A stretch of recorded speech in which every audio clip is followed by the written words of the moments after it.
Hola, hola, buenas noches.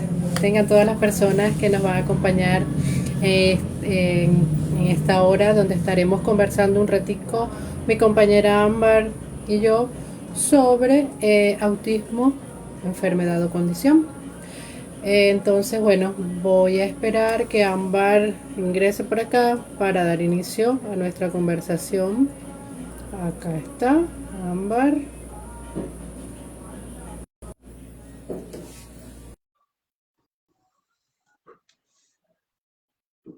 Esperemos. Hola, ¿cómo estás, Ámbar? Hola, buenas noches, ¿cómo están? ¿Cómo estás, Bien, ¿y Ariane? tú? Bien, bien. Agua que no me vino. Estoy como corta. ¿Cómo? Estoy como corta. Voy a subir la croma esta. A ver. Ah, sí, es que cuando ya quedamos las dos en cámara siempre pasa eso, queda uno un poquito, Sí, también estoy voy a aquí subir un poquito. Que les cuadrando estaba bien las dos. comentando que hoy íbamos a hablar sobre vamos a ver.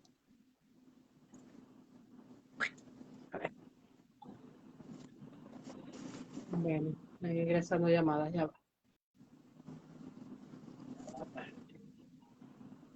Listo. Ahora sí, listo. Problemas técnicos. ¿Cómo te sientes? ¿Cómo estás? Bien, bien, esta semana he estado un poquito de caída de salud, pero gracias a Dios, pues ya hoy es viernes Gracias a Dios. y La esperemos que re- este fin de semana y pueda la descansar gente un lo sigue. poquito porque tuvo la semana bastante intensa.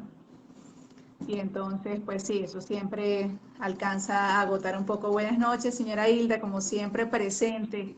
Muchísimas Nuestra gracias por ese fiel apoyo. abuela y compañera Hilda, Sí, sí, de preocupada por verdad su que nieto siempre, atenta a sí, cada uno de nosotros ese siempre. nieto sí tiene una gran bendición con esa abuela. Totalmente, totalmente. Una abuela muy preocupada por él, aprendiendo cada día más. El señor Milton, buenas noches, bienvenido, que también siempre está muy Milton, pendiente de nuestras Milton, transmisiones. Milton es un Muchas gracias. colega por acá de nuestra ciudad, súper, súper comprometido con la modalidad de educación especial, muy dado a su profesión y a nuestros niños. De verdad que sí, siempre está en formación. Siempre lo veo por allí aprendiendo algo nuevo. Qué bueno, Bienvenido, qué bueno. Milton. Sí, de verdad que este es un tema bien importante de hacerlo. Fue Alianis quien me hizo la sugerencia del tema y se la tomé de inmediato porque, a ver, como la condición misma, hay que, hay que mirar demasiadas aristas para poder comprender bien el por qué es una cosa y no la otra, o por qué una puede estar inmersa dentro de la otra, ¿ok? Porque sí, porque lamentablemente todavía persisten, pues muchas personas que considero yo que, pues muchas veces aprovechándose pues, de la angustia que puede tener una familia, del cuadro pues tan complejo que se pueda presentar, brindar fórmulas mágicas en aras de decir que el autismo se puede curar. Y entonces, por supuesto, ahí comienza el debate, porque entonces si se puede curar es porque es una enfermedad, ¿ok? Entonces, bueno, varias cosas que quiero conversar o explicarles esta noche un poco más en detalle para que eso les lleve como a la reflexión. Y lo primero, Aliani, que creo que debemos hacer es brindar el concepto de que es una enfermedad. Por Y favor. el concepto lo busqué, que es el que da la Organización Mundial de la Salud. Quería Dice que quería que comenzar por eso. Qué bueno que lo dijiste, porque te quería pedir que por favor nos dieras la definición de lo que era la diferencia entre los términos, pues, enfermedad, o condición y trastornos. O sea, ¿qué es una y qué es claro, lo otro? exacto, mira, según la Organización Mundial de la Salud, lo voy a leer textual, dice que la Ujú. enfermedad es una alteración o desviación del estado fisiológico en una o varias partes del cuerpo por causas en general conocidas, manifestadas por síntomas y signos característicos. Es decir, es un deterioro de la salud del organismo humano, porque la enfermedad, para llevarlo a un concepto muy simple, es eso, es la ausencia de salud. Muy bien.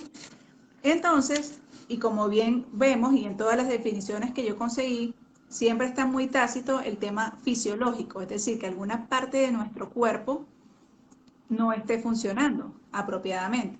Eso es una cosa bien importante. ¿Qué implica una condición? La condición no es más que el conjunto de características de un ser humano. Eso es una condición. Un conjunto de características que tiene un ser humano y en ese sentido mucha gente se puede sentir representada. Y es lo que pasa precisamente dentro del espectro del autismo porque el espectro es demasiado heterogéneo.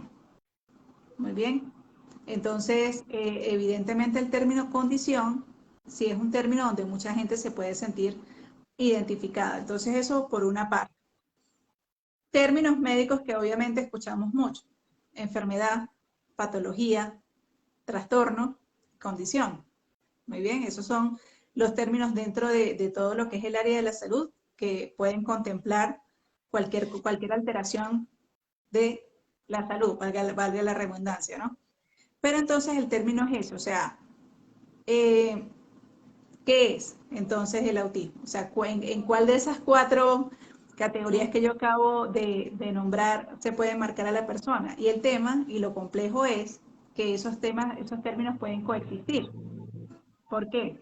Porque una persona puede tener un diagnóstico de autismo con sus características muy particulares, con los grados, o los grados de ayuda que necesitan diferentes áreas y simplemente tener eso, como es el caso de Matías. Vamos a poner el caso con Matías y Gabriel.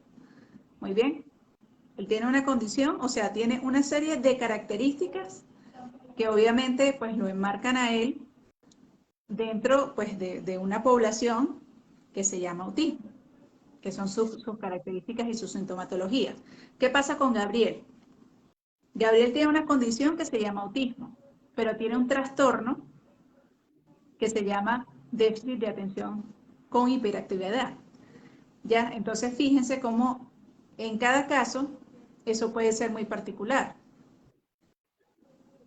Una persona puede tener una condición que se llama autismo, puede tener un trastorno, que es una comorbilidad que se llama TDAH, y puede tener una enfermedad. Por ejemplo, la más simple, que tenga alergias, que tenga una enfermedad gastrointestinal, como tengo yo ahorita un caso pues bien severo en Estados Unidos, que es un niño que tiene un cuadro gástrico súper, pero súper severo, que ya inclusive está atacándole el páncreas.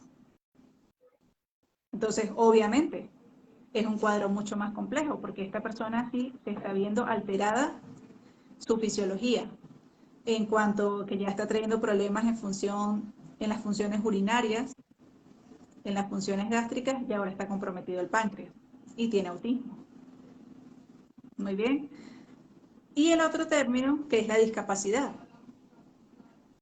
Entonces, esas son las cosas que nosotros tenemos que empezar a darnos cuenta de que en este caso, por ejemplo, cuál podría ser la discapacidad más frecuente, porque eso está descrito en la estadística, un 35% que abarca discapacidad intelectual. Muy bien, y por supuesto eso va a generar unos retos diferentes para esa persona y unos procesos diferentes en lo que es la cognición y el aprendizaje, y bueno, de eso nos conversará un poquito más en detalle Alianes. Pero fíjense cómo esas cuatro categorías nosotros tenemos que tomarlas en cuenta, y ahí vuelvo nuevamente de que la condición es sumamente heterogénea, porque obviamente hay otras cosas que, bueno, las quiero conversar a continuación, pero que siempre tenemos que darnos cuenta, en función de esas cuatro categorías, por decirlo de alguna manera, que yo acabo de nombrar, dónde encaja la persona a la cual yo le estoy brindando los apoyos. Así es. Y fíjate que entonces cuando hablamos del autismo o una comorbilidad, ¿qué pasa cuando hay una comorbilidad? Y es por eso que no podemos olvidar esa parte orgánica en nuestros niños, porque eso pesa sobre las conductas del propio autismo y hace que éstas se acentúen un poco más. ¿Ok? Obviamente, como a veces le digo a los papás, a ver, un niño que viene a clase con un dolor de cabeza, con un malestar en su estómago, es un niño que no está dispuesto, es un niño que ya tenemos que ocuparnos de esa parte de salud, cuando observamos que esto es muy frecuente. Un niño que presenta esas características a nivel de piel, esa irritabilidad que ya nos está indicando que puede haber unas alergias alimentarias o alergias a cualquier otra cosa. Entonces, Claro, en el caso igual que Matías, o sea, perdón, de Gabriel, se nos suman las características del TDAH al autismo y hace que las conductas del autismo se vean más marcadas y nos dificulte tal vez un poco más el proceso de enseñanza-aprendizaje. ¿Ok? exactamente. Y volviendo al ejemplo de Gabriel, que le cité también el tema de las alergias, ¿por qué la cito? Porque evidentemente cuando Gabriel tenía esos ataques de alergia tan impresionantes que le daba, que se congestionaba, pero de una manera que parecía que le hubiese picado mil abejas la cara, de verdad que era impresionante. Lógico, eso generaba un malestar, que esa palabra que tú nombraste me parece súper apropiada, que ese es el tema, o sea, cualquier sintomatología que se presente, que tenemos que estudiar la profundidad para conseguirle la causa, porque eso es otra cosa muy importante y por qué es que yo hago tanto hincapié en esas 4 palabras que nombré, porque obviamente si yo solamente sigo mirando el autismo con una base como conductual, no, es que eso es, dígame cuando es que eso me desencaja completamente, no, es que eso son mañas que ellos cogen. Mm, No, no son mañas que ellos cogen. O sea, los criterios diagnósticos están muy claros y muy bien definidos. Todo lo que se salga fuera de eso, y porque la gente pregunta, no, las personas con autismo les pasa tal cosa, hacen tal otra. No, no todo se lo podemos achacar al autismo. O sea, el autismo tiene unas condiciones particulares, o sea, tiene un marco que obviamente tiene que estar bien definido para que la gente pueda entrar en ese diagnóstico. Pero cuando está allí, pues también hay que mirar otro tema que es su configuración. Pero más allá de eso viene este tema, porque entonces, por ejemplo, Gabriel, el tema de por qué le cito lo de las alergias. ¿Qué pasaba con ese cuadro? Obviamente, eso era un cuadro que le generaba unos niveles de hiperactividad terribles cada vez que se ponía así. Obviamente, generaba unos problemas bien severos de apnea del sueño, que yo no lo supe durante mucho tiempo y yo lo atribuía y pensaba que era un tema más bien neurológico por el TDAH. Y después de que le hicimos una prueba de una polisomnografía, que es este tema de mirar todo el proceso del sueño, nos dimos cuenta que era que tenía apneas del sueño. Entonces quiere decir que obviamente ya ahí había una enfermedad. O sea, había una condición, un trastorno y una enfermedad. Y esa enfermedad tuvo que ser tratada con intervención quirúrgica, porque tenía una hipertrofia de amígdalas y de adenoides tan impresionantes que el pobre muchacho no respiraba. O sea, Gabriel además ahorita está teniendo un proceso de entrenamiento de la respiración nasal. Toda la vida se acostumbró a respirar por la boca. Eso le produjo deformaciones de los maxilares. Entonces, fíjense cómo es un proceso que una cosa lleva a la otra. Entonces, estamos trabajando con odontopediatría, con un proceso de retenedores para tratar nuevamente de llevar la mordida a donde tiene que estar. Y aparte de eso, enseñarle a Gabriel de que la respiración correcta es por la nariz, no por la boca. y Cosa que va a respirar tomar su bien tiempo, influye en el porque lenguaje. claro, exacto. Implican todos esos procesos en la articulación, en el lenguaje, en todo. Ya no ronca, obvio. Pero a veces sí, porque igual siempre sigue teniendo la costumbre de respirar por la boca. Y no es una maña. Mm. Es que él toda su vida, por una dificultad fisiológica que tenía, tuvo que adoptar ese tipo de respiración.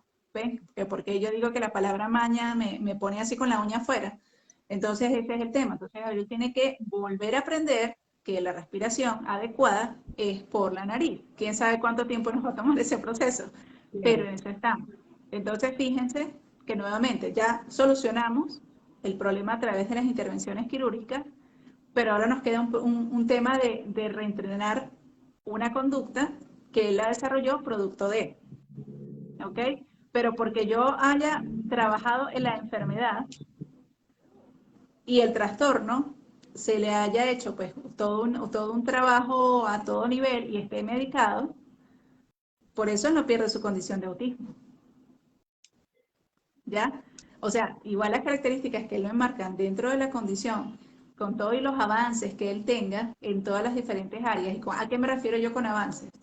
Los niveles que él tenga, por supuesto, ya de independencia, de comprensión, de autorregulación, que le permitan tener una vida con bienestar, diría yo que es la palabra, que es el antónimo del malestar, Sí, no lo desenmarcan de la condición del autismo, así es. ¿ya? Y aparte de eso, por supuesto, vienen las características inherentes del sujeto, su personalidad, y más allá de sus cualidades, ¿ok? Que yo siento que en esencia es lo que define a cualquier ser humano. Porque ni a ti, Alianis, ni a mí nos define el título profesional, ni los 20 años de experiencia, ni los diferentes roles que nosotras nos componen como seres humanos, que somos mujeres, mamás, profesionales, hermanas, hijas, etcétera, etcétera. A la final, en la esencia, cuando tú quitas todas esas capas, ¿quién soy yo? Claro, Y uno no es más que la suma de sus cualidades. así es, totalmente. Volviendo al tema de, a ver, cuando está la enfermedad sumada a la condición de autismo, a ver, los papás en esa búsqueda de que el niño salga de la condición de autismo, comienzan a llevarnos a todas las terapias que encuentran en su transitar, y eso es muy válido, porque están en busca de lo mejor, de lo mejor para su niño. Muchas veces esta hiperterapias, excesos de terapia terminan Sí, la eh, hiperestimulación agobiando, y agobiando a estresando. nuestros niños, agotándolos emocionalmente y a los papás también, al punto que, bueno, abandonan ciertos roles por dedicarse a ser mamá o papá porque tengo que curarlo del autismo. Es parte del duelo de papás y puede durar mucho tiempo Sí. esta búsqueda de cura del autismo. Sí, sí, sí, evidentemente que sí, porque eso para mí es realmente el espejo que habla no tanto de la situación de la persona, sino de quien está a su lado, ¿no? Porque el tema del duelo es que el duelo literalmente pues es una pérdida y en este caso con los hijos el tema es una pérdida de tu expectativa, ¿no? De donde tú ibas enmarcado y además yo una oportunidad lo dije y veo que es así sobre todo en estas generaciones, tú mides tu éxito personal en función de lo que tú, o sea, al nivel a que a tus hijos pueden llegar. Si mis hijos me superan como persona, en la inteligencia emocional, en la madurez, en el desarrollo económico, etcétera, etcétera, yo siento que en ese punto sí fui eficiente como papá. Eso lo veo muy, muy frecuentemente y es como a lo que se va enmarcado, ¿no? Que siempre la generación siguiente debe superar a la anterior. Y por supuesto, si aquí uno no se ubica en tiempo y espacio, se da su tiempo para entender qué es lo que todo lo que esto va a implicar, porque aceptar y estar de acuerdo son dos cosas diferentes. Una persona puede no estar de acuerdo con que le toque este proceso de vida. Eso es válido. ¿Por qué no? Eso no te hace mal padre ni mala madre, sentirte de esa manera. Pero yo tengo que aceptar que es la situación que tengo enfrente. Porque aceptar te implica entrar en acción. Y aceptar te implica empezar a trabajar el duelo, que yo me conecte a nivel emocional. O sea, deje de negar. Ese sería el primer paso, dejar la negación. Obviamente me voy a sentir frustrado, conflictuado y eso va a generar pues toda una tormenta emocional en mí. Voy a negociar, voy a decir, no, me dijeron que puedo esperar hasta los 7 años para ver si esto retrocede o avanza. Empezar en toda esta búsqueda de lo que estamos, de lo que tú que acabas de nombrar, ¿no? Empezar a ver cuánta terapia hay, porque me dicen que con esto se cura, que con esto se mejora. Si la persona no tiene un buen diagnóstico, que eso también sucede, eso lo hablé yo en el video del cannabidiol, porque, por ejemplo, hay un tipo de convulsión en específico que cuando está en su pleno apogeo, a la persona le brinda síntomas muy similares al autismo. Le dan el cannabidiol, se inhiben parte de esos síntomas, el niño se curó de autismo. No, es que no es que se curó de autismo, es que nunca ha Bueno, tenido autismo, es no, que no pero estaba bien diagnosticado. Y por eso es que es tan importante todo el equipo interdisciplinario. Vamos a suponer que el caso no fuera eso, que el caso fuera metabólico. Claro. que la persona tenga un hipotiroidismo. Un hipotiroidismo no tratado va a dar muchas de las características similares a autismo. Tratas el hipotiroidismo, ay, se le quitó el autismo. No, es que tenía mal diagnóstico. Lo que tenía o lo que tiene, porque lo va a tener por el resto de su vida y va a tener que estar medicado por ese proceso, es un hipotiroidismo. Y así con las diferentes enfermedades que se puedan presentar. Entonces, fíjense por qué es tan importante, o sea, el ver ese proceso. Y otra cosa, que eso, bueno, ha sido mi experiencia como mamá en los casi 13 años que tiene Matías, que es mi hijo mayor.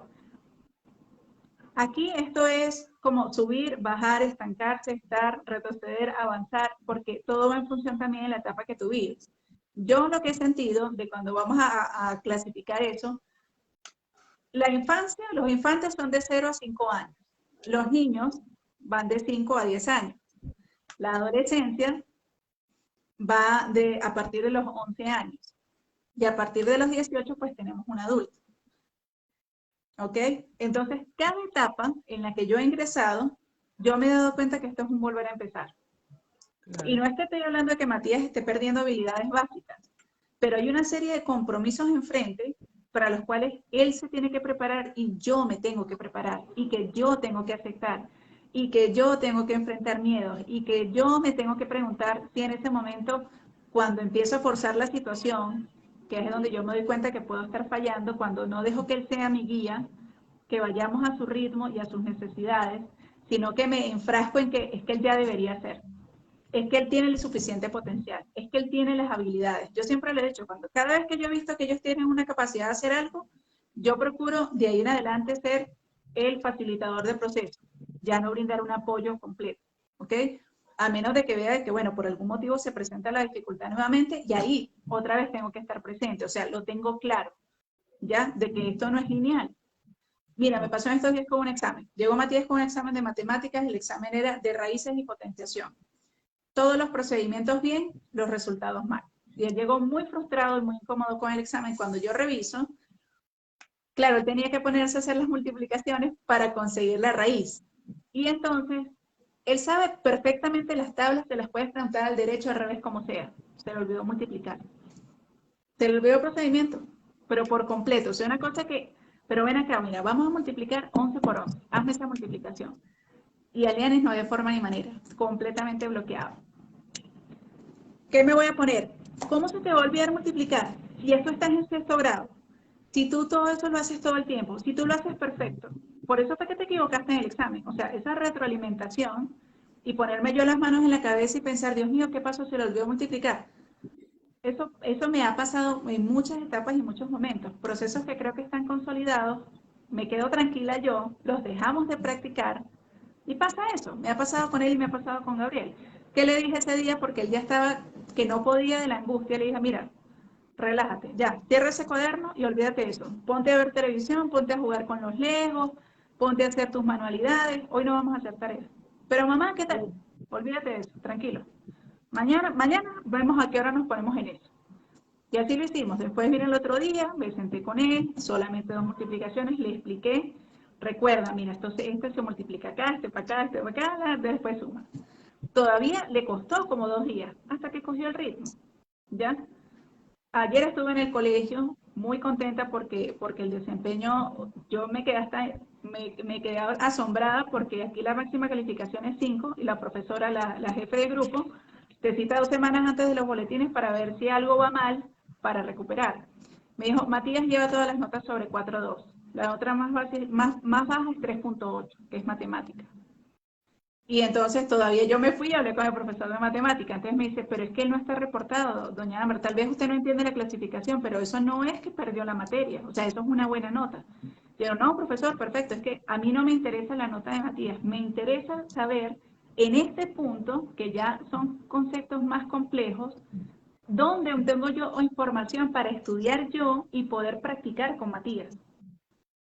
Porque no quiere, entonces él me contó que sí, que el examen él había estado muy frustrado, que cuando él le comentó de que los resultados no estaban, que revisara, él fue, revisaba, y claro, se bloqueó el punto que él no comprendía porque eso quedaba mal. Entonces el mismo profesor le dijo, no te preocupes, Mati, yo te recibo el examen y tranquilo, después lo revisamos en clase. Pero él, claro, él se quedó con la angustia de, no lo estoy haciendo bien.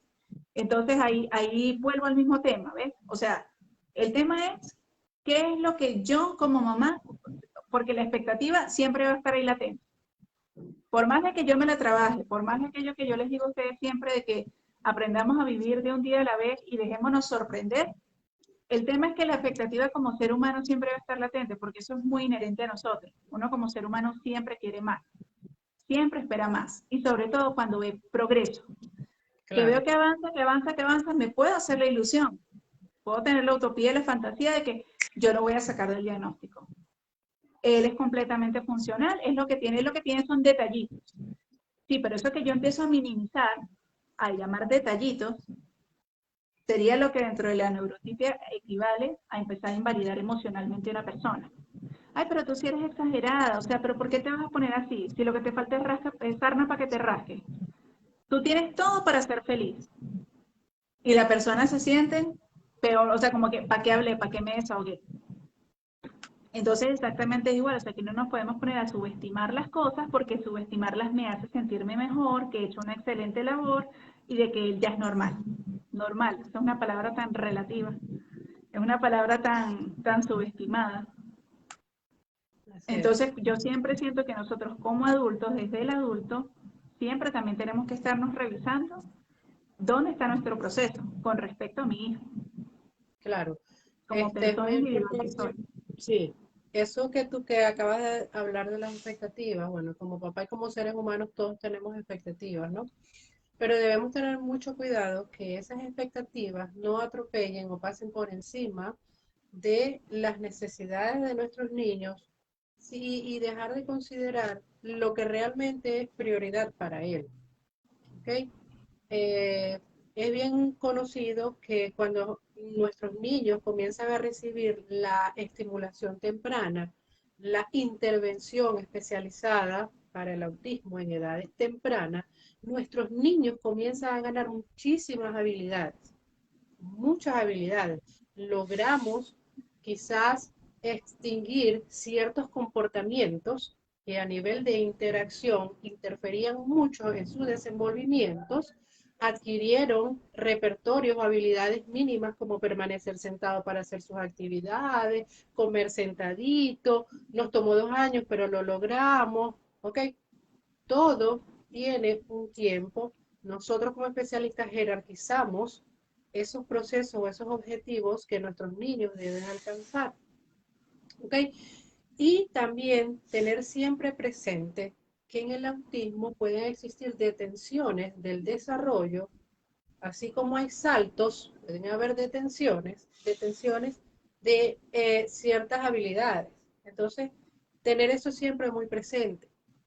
Y muchas veces cuando vemos que nuestros niños ganan muchísimas habilidades adaptativas que le han permitido tener mayor acceso a nivel de sus interacciones con sus pares, entonces entra de nuevo la ansiedad y quiero evaluarlo nuevamente a ver si es que ya él no tiene autismo, si es que ya él salió del autismo con todas estas terapias que yo hice hasta sus 12 años. Uh -huh. ¿Okay? Entonces, tener presente eso, que no salgo del diagnóstico, simplemente he ganado tanto durante cada una de las etapas de mi vida, he superado tantos retos, tantos obstáculos, he tenido esas detenciones, esos bloqueos como le pasó a Mati, pero nuevamente retomo y vuelvo a seguir. ¿Okay? Entonces, es tener presente esto, y yo creo que es como que es fundamental para que también como papá no caigamos en momentos de tristeza, de porque a mí no lo estoy logrando, porque esto te va llevando emocionalmente a muchas otras cosas. ¿Okay? Exacto, y también, o sea, reconocer, porque eso forma parte del síndrome del cuidador, ¿no? Como te abocas tanto al proceso del otro, eso te saca mucho de ti. O sea, tú pierdes como el centro y se te olvida que también es válido, que va a haber momentos que te vas a sentir agotado, que no siempre vas a tener todas las respuestas. Eso es muy importante, porque sin importar el tiempo que uno lleve transitando esta ruta, la vida no es estática, o sea, y la vida no se compone solamente de tu relación con esta persona donde tú eres un agente de cambio para él, o sea, Tu vida también son muchas otras cosas que pueden venir de manera frontal a presentarte un cambio brutal en tu vida y también uno tiene que en esos momentos como replantearse nuevamente como que bueno, en estos momentos de mi vida, en este instante, en función de todo lo que estoy viviendo, ¿cuáles son mis prioridades? Y ahí también vienen duelos, porque de repente tú tenías una línea marcada y creo que es el primer duelo que aparece, ¿no? Tú tienes como una línea marcada en tu vida, se te presenta todo esto entonces tú quedas frustrado porque dices, no, a mí me toca meter todo esto como en un baúl, o sea, todo esto para la basura porque la prioridad es esta. Mm. Yo prefiero, bueno, fue mi propia experiencia de vida que cuando yo tuve ese momento, porque además yo tuve como varios frentes que soportar al mismo tiempo. Uno, bueno, fue el tema de los diagnósticos. Otro, yo me divorcié. Otro, yo estaba pasando por un duelo. Entonces, claro, eran demasiadas cosas para manejar al mismo tiempo. Eso era como haciendo malabares, ¿no? Y yo traté muy estoicamente durante bastante tiempo de seguir haciéndolo todo, pero fue infructífero a todo nivel. Entonces, ¿qué me di cuenta en ese momento? Que tenía que tener prioridades. ¿Y cuál era la primera prioridad? Me quería sentir tranquila y me quería sentir, y fue algo que dije en estos días y a algunas personas le causó conmoción esa frase de que la vida para ser maravillosa no tiene que ser perfecta. Claro. ¿Entiendes? Entonces, cuando yo me demostré el tema de que yo tengo que ser la mujer perfecta, en el sentido de que todo lo que me propongo lo tengo que lograr cuando lo digo, cuando yo me quité esa alta expectativa conmigo misma, eso me liberó de la mitad de las cargas y de los problemas, porque entendía que todas las cosas las puedo hacer, pero tienen su momento. Y que las puedo seguir planteando en mi mente, pero habrá el momento oportuno para desarrollarlas. O seguirme nutriendo y creciendo va a hacer que ese proyecto que tenía después pueda florecer con mucha más fuerza. ¿Ya? El hecho de reconocerme dentro de todo este proceso también me llena de seguridad personal porque si alguien antes, muchos años atrás, me hubiese dicho que iba a tener esta experiencia de vida, yo me hubiese sentido completamente sobrepasada y hubiese dicho, no, no tengo cómo manejar esto, no puedo, ¿ya? Pero luego de que tú trazas la ruta y la vives y te comparas con la persona que eras hace 10 años atrás, te das cuenta cuánto has crecido y cuánto te has fortalecido. ¿Ves? Entonces implica mucho eso. Y cuando vamos hacia adelante, y eso pasa también, entonces vas hacia adelante, entonces ya vamos como en bajada y parece que todo va perfecto y siempre se te puede presentar el contratiempo. Entonces el tema no es ponerte a luchar contra el contratiempo, es vivir el contratiempo y entender que habrá que tendremos que disminuir la marcha y que si yo sigo enfrentada al obstáculo de manera reactiva, algo está pasando conmigo, no con mi hijo. Claro, y a veces, volviendo al tema de las exigencias a los niños, ¿no? A veces en el caso de que se niegan, ¿ok? O queremos exigir que los niños vayan a la par de su grupo, del grupo de sus compañeritos de aula. Algunos niños pueden, otros niños no, otros niños necesitan los apoyos y las adecuaciones pedagógicas. Entonces, ¿hasta qué punto muchas veces por querer que él sea igual que los demás, atropellamos a nuestros niños y la consecuencia termina siendo negativa, porque entonces generamos ansiedades, resistencia, deserción escolar, yo no quiero ir más para la escuela, porque nos negamos a las adecuaciones curriculares, porque tú lo puedes hacer igual que los demás niños, cuando siempre se les aclara a los papás, las adecuaciones son para un inicio, progresivamente lo vamos a ir nivelando. Si el niño va desarrollando las habilidades que lo van a llevar a ir emparejando con su grupo de compañeros, con las exigencias del grado. Pero si Claro. no, hay que aceptar las adecuaciones para que él pueda estar dentro del grado correspondiente Y eso en que curso. tocabas nombrar es muy importante porque habla completamente de otro proceso muy importante en el ser humano, que es su autoestima, su autoconcepto, el cómo se percibe a sí mismo. Si hay tanta el punto de que yo me hay que hacerme tantos ajustes y que yo tengo que ir a la par con la gente y yo no llego, primero eso es como manejar el nivel del perfeccionismo, ¿no? Entonces siempre voy a quedar en falta. No cubro las expectativas de mis papás, entonces nunca, o sea, se vuelve un tema del condicionamiento del amor también. porque veo a mi mamá todo el tiempo frustrada, molesta, haciéndome la crítica, diciéndome que puedo mejorar, que puedo tal, pero realmente no se refuerza todo lo que la persona está haciendo, porque esto no se trata del elogio constante, ¿no? Que, ay, va muy bien, excelente, lo estás haciendo chévere. No, o sea, el punto es reconocer de manera objetiva cuáles son los avances de esa persona y dónde está, ¿ya? Y lo que yo siempre digo, o sea, qué fácil uno es la neurotipia, hablar de esos procesos y no tomar en cuenta todos los retos que implica para esta persona. O sea, para mí ellos son así como unos superhéroes, porque nosotros no tenemos todas esas dificultades. Y ellos a Claro, pesar de eso logran tanto. Entonces, cuando yo, eso es lo que digo que, bueno, que es perder como la objetividad del quién es cada quien y donde yo me estoy ubicando desde mi posición, no desde la posición del otro. Y eso va a afectar obviamente el tema de mi autoaceptación, ya de que realmente yo me sienta cómodo con quien soy, yo me sienta realmente querido, muy bien, que no sienta que estoy divagando en el tema del apego inseguro, donde en función de cómo me comporto, me pueden querer más o me pueden querer menos, o me dejan más sueltos o me exiges más. Muy bien, porque sin querer eso es caer en el terreno del chantaje emocional. Y esas son líneas muy delgadas que uno las puede traspasar fácilmente y si no hace conciencia, si realmente todo el tiempo no se está revisando, podemos estar perjudicando a esa persona. Entonces, por eso es tan importante, bueno, que todo eso siempre lo estemos concientizando. Léete un poquito los comentarios, porque es que no tengo lentes puestos y... ah, una compañera, colega, Elsie, ella es directora de una escuela, de un instituto de educación especial de acá de Maracaibo, el Instituto Zulia. Dice que muy buen tema. Milton, excelente aprendizaje. Y Lidia Busto, hola, buenas noches, gracias por aceptarme en el grupo. Ah, Bienvenida, ok. Lidia. Gracias, Milton, gracias, amiga Elsie, por acompañarnos esta noche. Em, a ver, eso que tú dices es muy importante. Yo soy, bueno, mi, mi principal estrategia, ya tú sabes que para hacer un trabajo de intervención lo primero que tenemos que ser es empático con nuestros niños, que lo primero es ganarnos a esa personita para que sea exitoso un programa de intervención y generar en ellos ese apego hacia nosotros los especialistas para que el trabajo comience a fluir. Para mí es muy importante la estabilidad emocional de mi niño. Para mí es muy importante primero estar seguro que orgánicamente él está bien.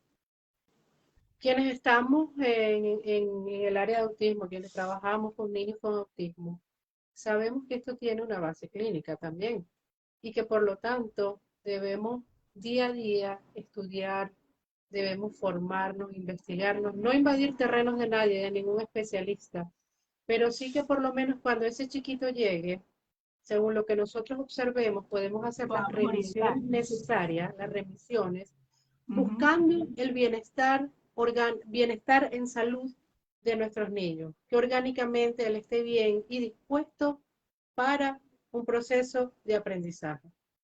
¿Ok? ¿Por qué? Porque he tenido casos de niños que te digo que se resisten a entrar a aula, que pasan todo el día llorando y cuando tú haces las observaciones y te observas que hay algo a nivel gástrico porque el niño eructa mucho, porque tiene la barriguita infladita, entonces ya tú sabes que aquí hay un tema gástrico y que todo eso produce la neuroinflamación, entonces ese cerebrito no está apto para aprender, a lo mejor tengo un niño que no habla y tiene un malestar y lo comunica de qué manera, llorando, haciendo Siendo berrinche, agresivo. lanzando las cosas, entonces enseguida van a decir, no, él es un niño agresivo, él no puede estar en la escuela, porque él tiene autismo, y resulta que no es el autismo, que es la condición gástrica, su dolorcito de estómago, su dolorcito de cabeza, que genera en él tanto malestar que no me lo puedo decir, comunicar, y la manera en que lo hace es de esta. Exactamente. ¿Ok?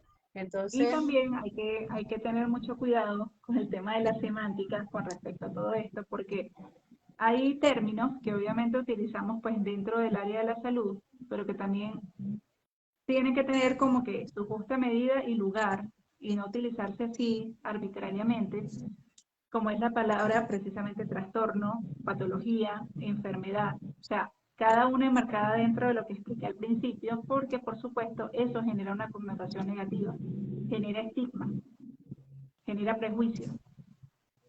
Entonces, por eso es que es tan importante lo que decía Lianis, así como uno dentro del profesional que es, eh, trata de formarse mucho más allá de lo que es su ocupación para poder brindar las mejores orientaciones a los papás de cosas que uno está observando y empezar pues a ayudarles a dar esa línea, pues también los papás, el empoderamiento viene del conocimiento. Muy bien, entonces cuando yo me doy a la tarea de conocer más, me permite realmente llamar las cosas por su nombre y entender cuáles son las dimensiones que eso tiene. Claro. Porque, por ejemplo, el término este, por ejemplo, la palabra autismo, o cuando se hace el diagnóstico, está dentro del marco de la salud, él está enmarcado, dentro de la salud mental además, está enmarcado bajo el término de trastorno espectro autista. Esa es la clasificación que tiene dentro del manual del diagnóstico de los trastornos mentales. ¿Pero por qué? Porque obviamente, o sea, es un proceso que abarca a la persona, tiene que estar para darle una clasificación y todo lo que implica ese proceso, pues tiene que estar enmarcado dentro de la terminología médica. Muy bien. Pero cuando nosotros lo hablamos, pues dentro de la cotidianidad, de lo que es, pues hablamos de condición por lo que yo les digo, porque al fin de cuentas la condición es una característica o un conjunto de características de una persona. Y ahí sí voy al tema de que Alianis, cuando pues, me planteé este tema, yo le decía tanto que ahí entonces viene una parte muy importante de por qué hablamos de que es una condición tan heterogénea, que es la forma y la configuración que tú tienes. ¿En base a qué? Al nivel del lenguaje y la comunicación, el procesamiento sensorial de los estímulos, tu perfil de aprendizaje, el nivel cognitivo en el que te encuentras y los niveles de apoyo que tú requieres en las diferentes áreas. ¿Okay? Que en algunas áreas puedes tener procesos muy consolidados que simplemente requieres orientaciones o ya ni siquiera eso, ¿ok? Ya realmente pues tienes completa autonomía, pero entender que porque se llega en ese punto en algunas áreas no quiere decir que con todas va a pasar exactamente lo mismo, que eso no es un efecto dominó, que la persona puede seguir requiriendo apoyos medianos o más especializados o a más profundidad en otras áreas.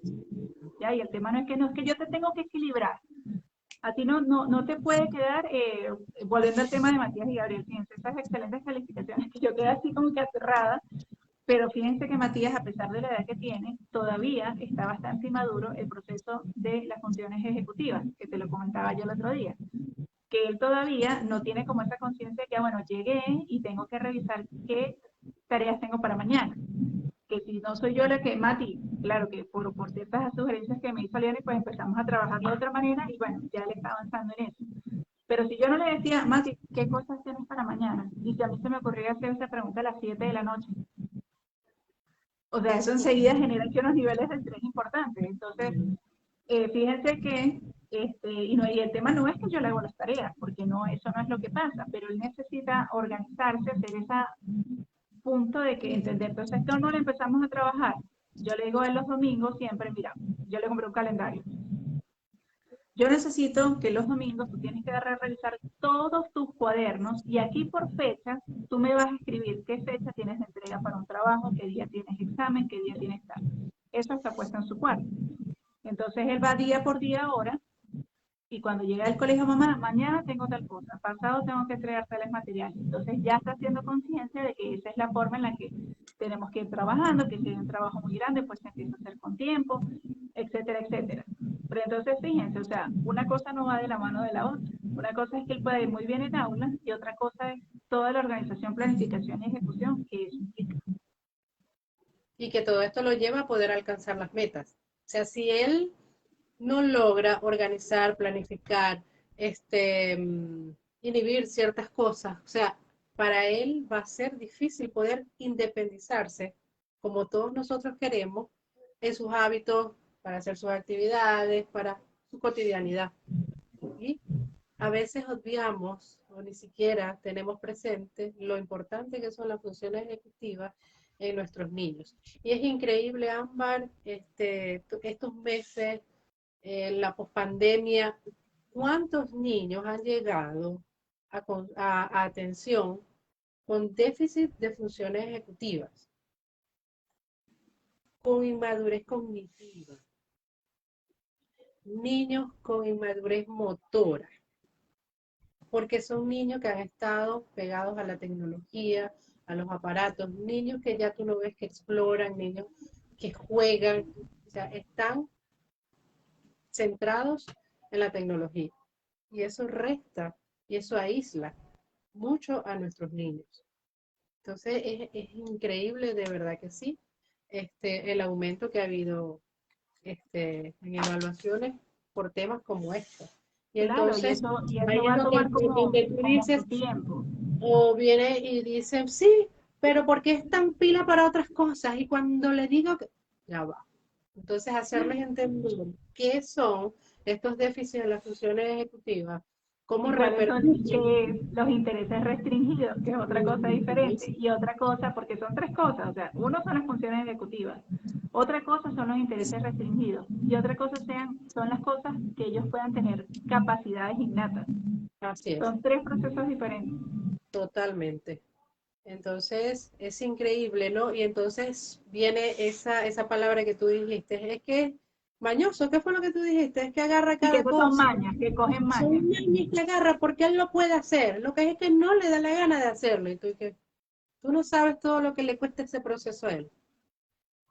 Ok, yo cuando te dicen, no, lo que no quiere es escribir de la pizarra porque él sabe escribir, ya va, pero tú sabes todo lo que implica eso. Exacto. Es Todo que él es flojo. el Es que proceso que es se llama el que es transcribir. flojo, ¿no? Flojo Sí, no. entonces no es que es flojo, es que es un proceso cognitivo fuerte para él, que Es tiene que esa nada más debilidad empezando, a si la nivel persona de...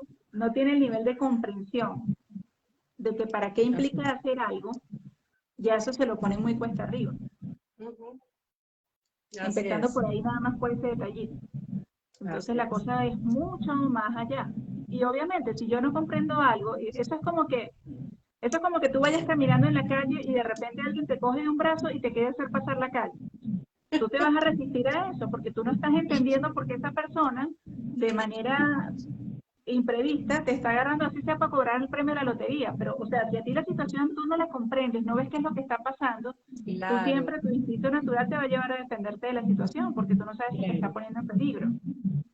Igual claro. le pasa a nuestros niños, por eso es que todo Sí, debe ser explicado. No es que él no entienda, es que yo tengo que explicarle las cosas 20 veces, tendrás que explicárselas 1 millón de veces. Pero el tema así no es. es, nuevamente, que ese es el tema, el problema de la expectativa y la meta. Es que yo tengo, es como que tú te trazas que yo tengo tantas oportunidades para decirte algo. Te la Así tendré es. que decir todas las veces que sea necesario. Y no me puedo predisponer a pensar cuántas veces serán las necesarias. Simplemente es cuando esa situación aparece. Así Entonces es. eso te libera de la frustración y de la rigidez también, a uno, desde uno del cuidador. ¿Ya? Así es. Te libera de eso.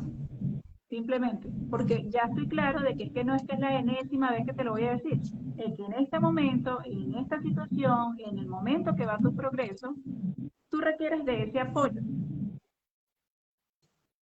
Quitémosle eso a las etiquetas y siempre veámoslo como que son los apoyos que tenemos que brindar.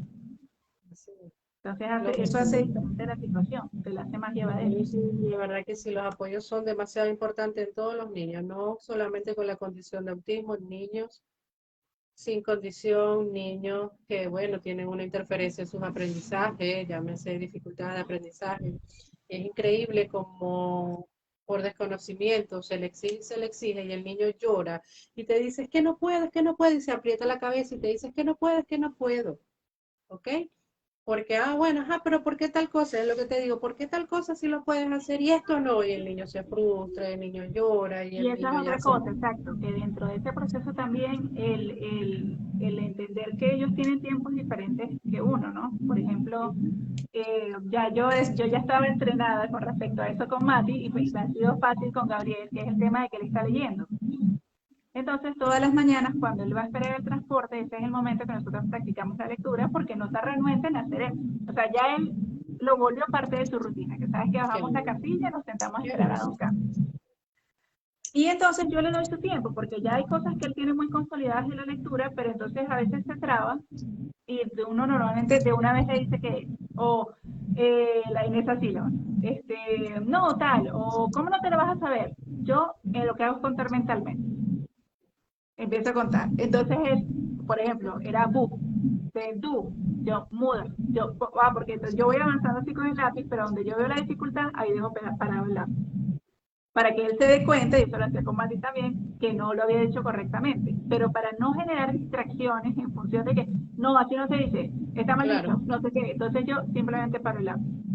Entonces él empieza, du, lu, y yo, entonces ya, porque tiene un nivel más avanzado de comunicación, me dice, pero ¿cómo se dice? Entonces yo todavía me quedo muda esperando a ver si le da, y a veces le da y la dice, no, pu. Y a veces cuando ya sí ve que definitivamente se frustra porque nuevamente él me hace la pregunta, ay, pero ¿cómo se dice? Entonces yo lo que hago es esta lectura que no es la más correcta, pero porque me ha servido de arranque. Te le digo, mira, sencillamente lee las letras. ¿Qué letra es esta? La B. ¿Y esta? La U. B con la U. Ah, bu. Okay. ¿Entiendes? Pero que la atención siga completamente puesta ahí. Que en ningún Claro, momento la atención se gire a mí. claro, claro. ¿Ya? Entonces eso es otra cosa importante, o sea, la latencia, o sea, entender que los tiempos de ellos no son los mismos que los de uno, que a veces es preferible abarcar menos contenido, que debemos nosotros programarnos mejor. Y yo muchas veces lo digo, o sea, yo a veces, mira, por temas de salud, por tiempo, por lo que sea, hay semanas que no le, con Gabriel sobre todo, ¿no? Que es que requiere más apoyo, no puedo cumplir el día a día las tareas. Me ha pasado. Yo no me voy a poner ni a hacer las tareas, ni voy a poner muchachos a las 10 de la noche, ni a... No, o sea, simplemente la nota con la profesora y pues de mala si no le parece. Profesora, qué pena, que la tarea tal asignada para este día no la llevo. No tuve tiempo para apoyarlo en eso, para acompañarlo y me pondré al día en el transcurso de la semana o en el fin de semana. Claro. Y ya, ¿entiendes? O sea, Así es. hacemos hasta Bueno, donde podemos y sobre ya todo no- el punto más importante, que ellos disfruten lo que están haciendo, nunca se les Eso es lo olvide más eso. O sea, importante. todo en esta vida se reduce a eso. Yo creo que todo el mundo en esta vida lo que quiere es tener hijos felices. Hijo ¿Ok? Y feliz. hijos Ese es el felices es un objetivo. hijo que se siente bien consigo mismo, con su entorno, que está disfrutando, que realmente siente la curiosidad, el querer volver a un lugar, a un espacio, porque aquí se siente que está descubriendo cosas, se siente que forma parte de ese espacio y se siente incluido. Entonces, yo Así creo que es. esa siempre debe ser como la base en la que uno sí debe medir el éxito. Y volviendo a las palabras que yo les dije, o sea, quitarnos los perfeccionismos. Tener una buena vida no se trata de tener una vida perfecta. Excelente. Excelente. Te iba a pedir que finalizaras con este, una reflexión en relación al tema de hoy. Pero bueno, ya diste una parte bastante bonita y que engloba todo lo que hemos hablado. Bueno, yo creo que ya finalizamos por hoy. Gracias por haber compartido, como siempre, tu experiencia de mamá, tu experiencia como profesional en este tema. Como cada uno de nuestros temas, con la única finalidad de brindar apoyo, de empoderar a las mamás, a las familias en relación al autismo. Entonces, bueno, no me queda más que despedirnos hasta una próxima ocasión, un nuevo encuentro. Que tengas una Así feliz es, que noche y tengan gracias a todos las feliz personas fin que de nos semana. acompañaron el día de hoy. Gracias Milton, gracias señora Hilda y Elsie, a la nueva persona que ingresó a, a nuestro grupo. Y bueno, acá estamos entonces dando todo lo que podemos. Doña Hilda acá dice, gracias por su excelencia, siempre acompañándonos en sus transmisiones. Siempre acompañándolas en sus transmisiones. Gracias, doña Hilda, que esté bien. Besitos para usted, para su nieto. Y gracias, le damos a Dios por esa abuelita que le dio ese niño.